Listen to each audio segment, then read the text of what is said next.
আসসালামু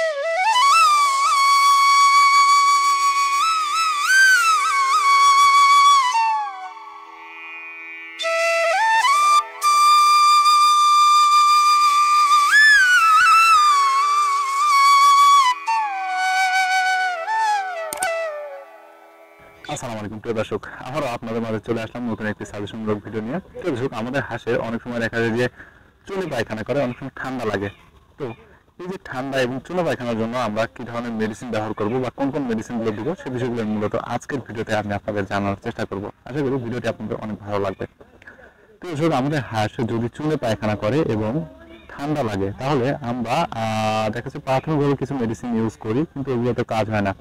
তো সবচেয়ে কার্যকরী যে মেডিসিনটা, সেই মেডিসিনটার আমি দুইটা মেডিসিনের নাম বলবো। আপনারা যদি এই দুইটা মেডিসিন ইউজ করেন, আশা করি যে সেটা হাঁসের বাচ্চা হোক বা বড় হাঁস হোক, আপনার 2 দিনের মধ্যে হাঁসটা ঠিক হয়ে যাবে। তো এই দুইটা মেডিসিন কি? এটা দুইটা মেডিসিন ঠান্ডার জন্য সবচেয়ে ভালো কাজ করে হচ্ছে মাইক্রোনিট বা সিপ্রোফেট। এই দুইটা ঔষধ হাঁসের ঠান্ডার জন্য অত্যন্ত ভালো কাজ করে। দর্শক, আপনার হাঁসের যদি ঠান্ডা দেখা যায় এবং সাথে যদি চুনে পায়খানা দেখা যায় বা পায়খানা করছে, পায়খানা খারাপ, সেক্ষেত্রে আপনারা রেনামক্সটা ব্যবহার করবেন।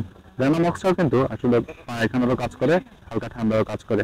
তো এই দুইটা ওষুধ আপনারা ইউজ করবেন একসাথে, রেনামক্স এবং মাইক্রোনিট। তবে হ্যাঁ, আপনার খামারে যদি ডিম থাকে তাহলে হুট করে এই ওষুধটা দিবেন না। এই দুইটা মেডিসিন ইউজ করলে কিন্তু আপনার হাঁসের ডিমটা চলে যাবে। এবং যদি দেখা যাচ্ছে আপনি মাংসের জন্য হাঁস লালন পালন করতে চাচ্ছেন বা প্রায় মাংস বিক্রির কাছাকাছি চলে এসেছে, হাঁসের ওয়েটটা চলে এসেছে, হঠাৎ করে এই সমস্যা, তখন কিন্তু এই দুইটা ওষুধ হুট করে আপনারা দিবেন না। কারণ এই দুটো হচ্ছে অ্যান্টিবায়োটিক জাতীয় ওষুধ। অ্যান্টিবায়োটিক ওষুধ দিলে হাঁসের ওয়েটটা কমে যাবে এবং ডিমের পার্সেন্টেজটাও কমে যাবে। তাই যাদের ডিমের হাঁস এবং যাদের মাংস উপযোগী হয়ে গিয়েছে, এই হাঁসগুলোকে আগেই এই মেডিসিনগুলো দিবেন না। আপনারা প্রাথমিকভাবে যেমন হিস্টাসিন বা র্যানামাইসিন, এগুলো নর্মালি ওষুধগুলো দেওয়ার চেষ্টা করবেন। এগুলো যদি কাজ না হয় তাহলে শেষ পর্যন্ত এই ওষুধ দিবেন।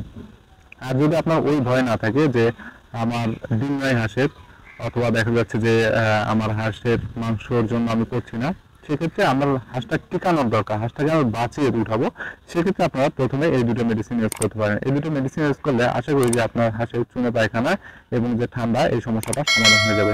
প্রিয় দর্শক, শর্টকাটে আজকে একটি জিনিস আসলে আপনাদের শিখালাম। আসলে মূলত এটা আমাকে আজকেই এক ভাই ফোন দিয়েছিল যে ভাই, আমার তো হাঁসের সমস্যা, আমার কোনো কিছু দরকার নেই, জাস্ট আমি হাঁসগুলোকে টিকিয়ে রাখতে চাই, কয়েকটা হাঁসের সমস্যা দেখা দিচ্ছে, তো কি মেডিসিন গুলো দিব। তো তাকে আমি সাজেশনটা দেওয়ার পরে মনে হলো যে আপনাদেরও এটা বলি, আপনাদেরও আশা করি একটু হলেও কাজে লাগবে। তো সবাই ভালো থাকবেন, সুস্থ থাকবেন, আমাদের সাথেই থাকবেন। আর আমার ভিডিও দেখে যদি কেউ উপকৃত হতে পারেন, তাহলে ভিডিওটা শেয়ার করে দিবেন, যাতে আপনার পাশাপাশি আরো এক ভাইও ভিডিওটা দেখতে পারে। ঠিক আছে, বিদায় নিচ্ছি আজকের মতো। খোদা হাফেজ, আসসালামু আলাইকুম।